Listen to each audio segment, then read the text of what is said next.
हर साल कार्तिक मास के शुक्ल पक्ष की षष्ठी तिथि को छठ का पर्व मनाया जाता है। 4 दिनों तक चलने वाला छठ पर्व मुख्य रूप से बिहार में मनाया जाता है। इस त्योहार में गलती की कोई जगह नहीं होती और इस व्रत को करने के नियम इतने ज्यादा कठिन होते हैं कि इसी कारण से इसे महापर्व और महाव्रत के नाम से संबोधित किया जाता है। छठ पर्व की कथा सुनने से पहले आपको बताते हैं कि छठी माई या छठी मैया कौन है। मान्यता है कि छठी देवी सूर्य देव की बहन है और उन्हीं को प्रसन्न करने के लिए जीवन के महत्वपूर्ण अवयवों में सूर्य और जल की महत्ता को मानते हुए छठी माई को साक्षी मानकर भगवान सूर्य की आराधना और उनका धन्यवाद करते हुए माँ गंगा, यमुना या फिर किसी भी पवित्र नदी या तालाब के किनारे ये पूजा की जाती है। षष्ठी माई यानी कि छठ माता बच्चों की रक्षा करने वाली देवी हैं। इस व्रत को करने से संतान को लंबी आयु का आशीर्वाद मिलता है। मार्कंडेय पुराण में भी इस बात का उल्लेख मिलता है कि सृष्टि की अधिष्ठात्री प्रकृति देवी ने अपने आप को 6 भागों में विभाजित किया है। इनके छठे अंश को सर्वश्रेष्ठ मातृ देवी के रूप में माना जाता है, जो कि ब्रह्मा जी की मानस पुत्री हैं। वही बच्चों की रक्षा करने वाली देवी हैं।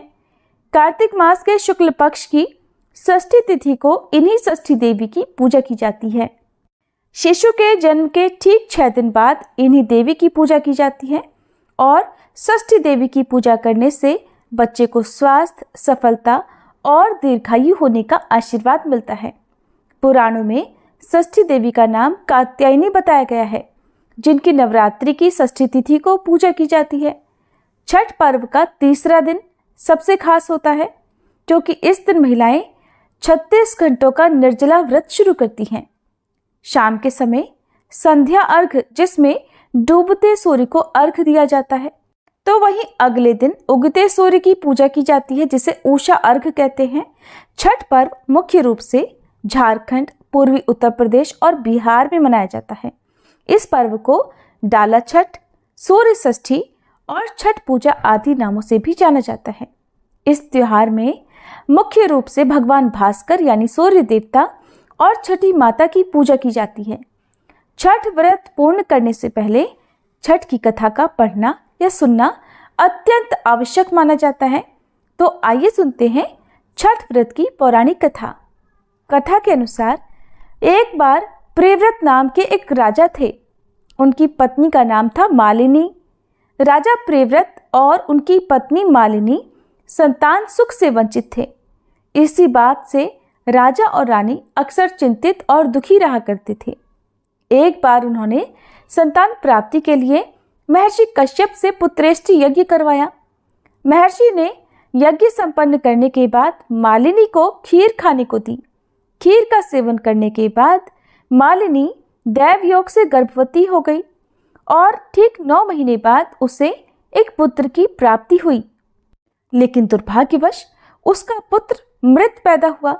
ये देखकर राजा और रानी बहुत दुखी हो गए और घोर निराशा के कारण दुखी राजा ने आत्महत्या करने का मन बना लिया। परंतु जैसे ही राजा आत्महत्या करने लगे, तभी उनके सामने भगवान ब्रह्मा जी की मानस पुत्री देवसेना प्रकट हुई और उन्होंने कहा कि राजन, मैं षष्ठी देवी हूँ और मैं लोगों को पुत्र सुख प्रदान करती हूँ। जो भी व्यक्ति सच्चे मन से मेरी पूजा करता है, मैं उसकी सभी मनोकामनाएं पूर्ण करती हूँ। राजन, यदि तुम मेरी विधि विधान से पूजा करोगे तो मैं तुम्हें पुत्र रत्न प्राप्ति का वरदान दूंगी। तब देवी के कहे अनुसार राजा प्रियव्रत ने आत्महत्या का विचार छोड़कर कार्तिक शुक्ल की षष्ठी तिथि को देवी षष्ठी की पूजा की और इस पूजा के फलस्वरूप रानी मालिनी एक बार फिर से गर्भवती हुई और ठीक 9 महीने बाद उन्हें एक सुंदर और स्वस्थ पुत्र की प्राप्ति हुई। कहते हैं तभी से छठ पर्व मनाए जाने की परंपरा शुरू हुई। इस पर्व से जुड़ी एक और कथा है, जिसके अनुसार महाभारत काल में जब पांडव जुए में अपना सारा राजपाट हार गए थे, तब द्रौपदी ने भी छठ का व्रत रखा था। द्रौपदी के व्रत से प्रसन्न होकर षष्ठी देवी ने पांडवों को उनका खोया राजपाट वापस दिला दिया था। एक और पौराणिक कथा के अनुसार महाभारत काल में ही सूर्यपुत्र कर्ण ने सबसे पहले सूर्य देव की पूजा की थी। कहा जाता है कि कर्ण सूर्य देव को अर्घ देते समय घंटों पानी में खड़े रहा करते थे और फिर सूर्य देव को अर्घ दिया करते थे। सूर्य देव की कृपा से ही कर्ण एक महान योद्धा बना। आज भी छठ पर्व में अर्घ दान की यही परंपरा चली आ रही है। इसलिए छठ पर्व में उगते सूर्य को और डूबते सूर्य को अर्घ देना अत्यंत आवश्यक है। छठ पूजा के लिए आवश्यक सामग्री इस प्रकार है, जिनमें आपको कुछ सामग्रियों की अनिवार्य रूप से आवश्यकता होती है। माना जाता है कि इन पूजन सामग्रियों के बिना छठ का पर्व अधूरा रहता है। छठ पूजा की पूजन सामग्रियों में बांस की टोकरी या सूप, नारियल, पत्ते लगे हुए गन्ने, अक्षत, सिंदूर, धूप, दीप, पूजा की थाली, लोटा, नए वस्त्र, नारियल पानी भरा, अदरक का हरा पौधा, मौसम के अनुकूल फल, मिट्टी या पीतल का कलश, कुमकुम, पान और सुपारी। छठ पूजा की विधि इस प्रकार है। छठ पूजा के दिन सुबह ब्रह्म मुहूर्त में उठकर स्नान आदि से निवृत्त होकर छठ व्रत का संकल्प लिया जाता है और इस क्रम में सूर्य देव और फिर छठी मैया का ध्यान किया जाता है। व्रती को छठ पूजा के दिन अन्न ग्रहण नहीं करना होता। संभव हो तो निर्जला व्रत रखकर उसका विधिवत पालन किया जाता है। छठ के पहले दिन संध्याकालीन अर्घ दिया जाता है, जिसमें डूबते हुए सूर्य को अर्घ देते हैं। ऐसे में इस दिन सूर्यास्त से थोड़ा पहले छठ घाट पर पहुंचा जाता है, ताकि अस्ताचलगामी सूर्य को अर्थात डूबते हुए सूर्य देव को पूरी निष्ठा के साथ अर्घ दिया जा सके। इस दिन भगवान सूर्य को अर्घ देने के लिए बांस या पीतल की टोकरी या सूप का उपयोग किया जाता है। ऐसे में बांस या फिर पीतल की टोकरी का इस्तेमाल करते हुए सूर्य देव को अर्घ दिया जाता है। छठ पूजा में जिन भी टोकरियों या सूपों का इस्तेमाल किया जाता है, उसमें मौसमी फल, फूल, गन्ने, पकवान इत्यादि पूरी पूजन सामग्रियों को अच्छे प्रकार सजाया जाता है।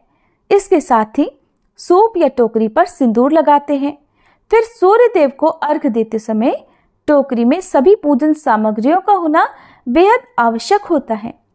इसके साथ ही पूरे दिन और रात भर निर्जला व्रत रखकर अगले दिन सुबह उगते हुए सूर्य को जल अर्पित किया जाता है।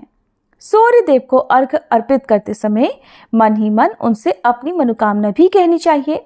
सूर्य देव को अर्घ देते समय ओम भास्कराय नमः या ओम आदित्याय नमः इस मंत्र का जाप करना चाहिए।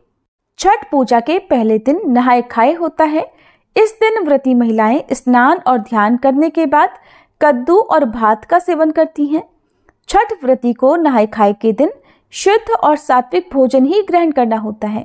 इसके अलावा छठ व्रती महिला जब भोजन कर लेती हैं, तब उनके बाद में ही घर के अन्य सदस्य भोजन करते हैं और इस तरह से छठ पूजा के दूसरे दिन को, जिसे खरना कहते हैं, इस दिन व्रती महिलाएं स्नान के बाद चावल और गुड़ की खीर बनाकर खरना माता को अर्पित करती हैं।